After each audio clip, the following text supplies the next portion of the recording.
Ndugu msikilizaji, karibu sana kusikiliza mwendelezo wa simulizi yetu ya mama mkwe wangu mchawi. Na hii ni sehemu ya 3. Mwandishi wa simulizi hii ni Sabrina Rashid na mimi msimulaji wako ni Samsoni Wambura. Sehemu ya pili tulishia pale ambapo Zubeda aliita na mama mkwe wake kwa ukali sana. Zubeda alikuwa ameingiwa na uoga sana kwa namna mama mkwe wake alivyomtazama. Lakini hafla yule mama alijichekesha kama mtu aliyejishtukia hivi. "Oh, mwanangu, samahani sana. Nilisahau kukuambia kuwa huku mila zetu haziruhusu mwanaume kuamshwa akiwa amelala. Lakini naona kama nimekushtua sana. Pole mwanangu," alisema yule mama kwa sauti ya kubembeleza na kujichekesha, yaani kama mtu ambaye hana hatia. Zubeda alishusha pumzi kwa nguvu na kuketi chini bila kuzungumza chochote. Lakini kusema ukweli, Zubeda alishaanza kuchoshwa na tabia za mama mkwe wake.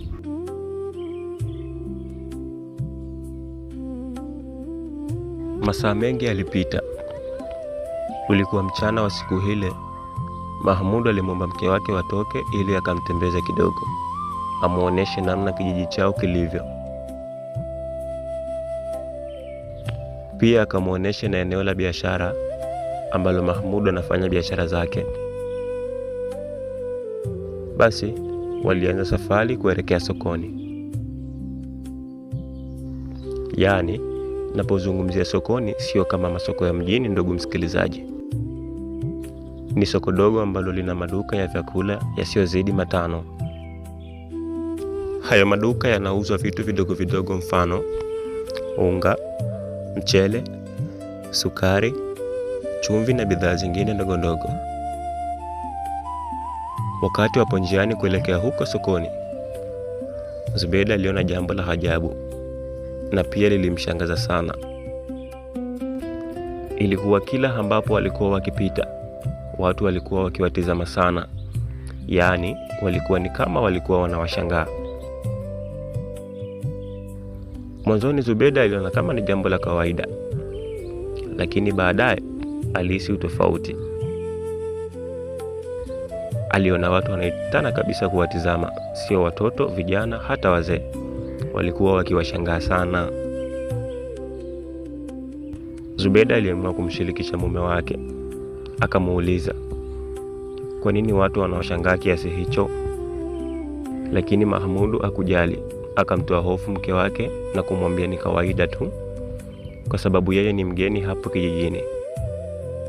Na pia wanawake wengi wamekuwa wakimtaka kimapenzi, lakini yeye amewakataa na kuamua kumchagua Zubeda. Basi Zubeda alifurahia kusikia hivyo na akatabasamu, ishara ya furaha aliyoipata baada ya kuonyeshwa kuwa anapendwa. Mahmudu alimpa onyo Zubeda kuanzisha urafiki na binti yeyote pale kijijini. Alisema kuwa wana tabia mbaya na ni wambea sana, hivyo wataharibu ndoa yao. Basi Zubeda alimuelewa mume wake, na hata hivyo walikuwa wameshafika sokoni. Hakukuwa na watu wengi muda huo wa mchana kwa sababu jua lilikuwa kali sana. Walizunguka kidogo. Zubeda aligundua pale pembezoni mwa soko kuna mwembe mkubwa, jambo ambalo lilimfanya apeleke macho yake kule mwembeni. Alimuona mzee mmoja akiwatazama wao pale waliposimama. Alikuwa ni mzee wa kiasi cha kusimama kwa kushikilia fimbo ndogo iliyompa sapoti miguu yake. Alikuwa kapinda mgongo wake na mkono wake mwingine ameelekezea nyuma ya mgongo wake. Alikuwa amevalia msuli. Kichwani alikuwa na mvi nyingi, yaani kichwa chake kilikuwa na nywele nyeusi kabisa. Zubeda alimuona yule mzee akimtazama kwa macho yake kumuhulumia hivi. Lakini Zubeda hakuelewa. na kukumbuka kama ameshawahi muona sehemu yoyote ama labda kama anamfahamu yule mzee. Lakini alishangaa namna anavyotizamwa. Zubeda alipata shauku ya kumjua yule babu zaidi.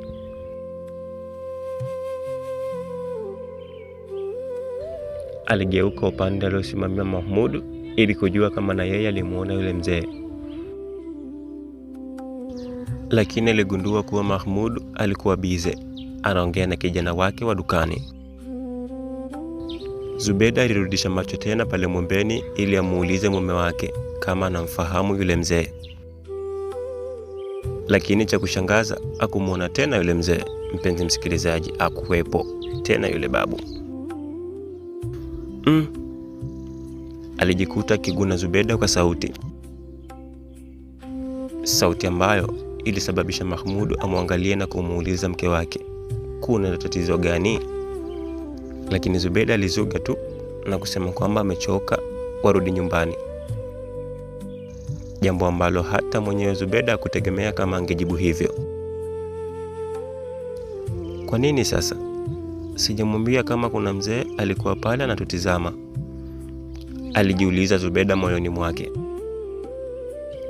Basi Mahmud alimwambia waondoke ili akapumzike. Walianza kupiga hatua kutoka pale kwenye eneo la soko. Zubeda aligeuza tena macho yake kule alikotoka. Ajabu, alimuona tena yule mzee, lakini safari hii na yeye alikuwa akitembea kutokomea nyuma ya mabanda ya biashara. Zubeda aliguna tena. Safari hii hakutoa sauti, hivyo mume wake hakusikia na kuelewa kitu chochote.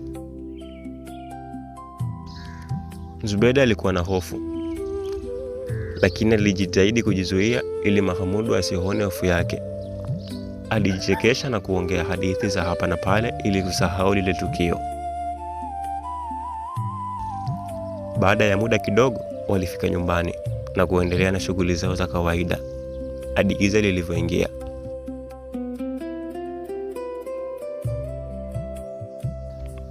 Baada ya kupata chakula cha usiku, wazungu wanaita dina, walikuwa wameketi ndani ya sebule ya nyumba yao, ambayo ilikuwa ni nyumba kubwa ya vyumba 5. Japo ilikuwa ya udongo, lakini iliezekwa kwa bati. Basi mama mkwe wake alianzisha mazungumzo. Ziada atakuja kesho, alisema mama yule kumuelekezea mwanae Mahmud, huko ameweka sura ambayo haina hata chembe tabasamu. Anakuja? Mbona ghafla? Au kasikia taarifa za ndoa mimi sijaongea naye? Lakini alisema Mahmud kama anauliza au anajitetea hivi. Zubeda aligundua mtu ambaye anazungumziwa hapo ni dada yake Mahmud, lakini alijiuliza mbona kama hawajafurahishwa na hizo taarifa za ujio wa huyo mtu. Lakini kama ilivyo kawaida ya Zubeda, aliendelea kukaa kimya. Waliendelea na mazungumzo mengine hadi muda wa kulala. Waliingia kulala. Lakini usiku wa siku hiyo tena Zubeda alipata ndoto nyingine. Ni alikuwa akikimbia sana msituni huku akihema na kulia, lakini hakuonyeshwa kitu kinachomkimbiza. Katikati ya mbio zile, mara ghafla alijikwaa na kuanguka. Kabla hata hajafika chini, kuna mtu alimdaka. Zubeda alipandisha macho yake juu kumtazama ni nani. Aliogopa sana mara baada ya kumuona yule aliyekuwa amemdaka pale. Alikuwa ni yule mzee, mpenzi msikilizaji. Yaani alikuwa ni yule mzee aliyemuona mchana kule sokoni. Zubeda alijiondoa haraka mikononi mwa yule mzee, maana alikuwa muamini. Pia alikuwa anamuogopa kutokana na tukio la mchana. Yule mzee alisema, mbio ni silaha ya mwisho vitani, lakini inaweza kuwa silaha ya kwanza kumkimbia adui ambaye unaona kabisa humudu kupambana naye. Kimbia uwezavyo mjukuu wangu, maana adui yupo karibu kukukamata, na akisha kukamata atakudhuru, aliongea yule babu kauli iliyomfanya Zubeda haogope na kushtuka kutoka ndotoni. Alikuwa anapetwa kwa hofu. Alipeleka mkono wake kwenye maeneo ya kifua chake upande wa kushoto, ishara ya kutuliza mapigo ya moyo wake. Alijiuliza, kwa nini hizi ndoto zinamtokea kila siku, alafu ni ndoto za utata sana? Alijituliza kisha akaamua kulala, kwa sababu hata mume wake alikuwa amelala muda huo. Kama wahenga wasemavyo, usiku wa deni au chelewi kukucha. Basi ndio ilivyo kwa siku hile. Hatimaye asubuhi ilifika. Ilikuwa siku ya Jumatano. Walipokea ugeni kwenye mida ya saa 4 asubuhi hivi. Alifika pale yule dada yake Mahmud. Alikuwa ni binti ambaye ukimwangalia kwa haraka haraka usingejua umtafsiri vipi kwamba ni binti ama mtu mzima. Ni alikuwa mnene, mfupi kiasi, mrembo wa asili, mwenye uso wa tabasamu muda wote. Zubeda alitokea kuvutiwa sana na wifi yake huyo. Walisalimiana kwa kupeana mikono, lakini wakati Zubeda anarudisha mkono wake alihisi yule binti amempa kitu na hakutaka wengine wakione. Basi Zubeda naye alificha kile kitu. Kilikuwa ni kipande cha karatasi, ndugu msikilizaji. Alifinya ngumi mkono wake kuficha ili Mahmud na mama yake wasiione. Waliendelea na mazungumzo ya utani. Zubeda alimwambia wifi yake, karibu sana wifi, alisema Zubeda kwa tabasamu. Nikukaribisha wewe mgeni ambaye umeingia katika familia yetu na ni ngumu kutoka, alijibu ziada kwa utani, kauli ambayo ukisikiliza vizuri utaelewa maana yake sio ile ambayo Zubeda alitafsiri. Mahmud alicheka, naye pia akaongezea, aondoke ende wapi tena, na hapa kashafika, aliongea Mahmud huku akimkata jicho dada yake la kumpa honyo hivi. Lakini wakati hayo yote yanaendelea, Zubeda hakuwa anaelewa chochote, ndugu msikilizaji. Mara alipata wazo la kwenda kuangalia kile alichopewa na wifi yake kilikuwa ni nini. Basi aliaga kuwa na kwenda msalani. Alitoka pale na kuingia msalani huku akiwa na lengo la kuangalia ile karatasi ina kitu gani.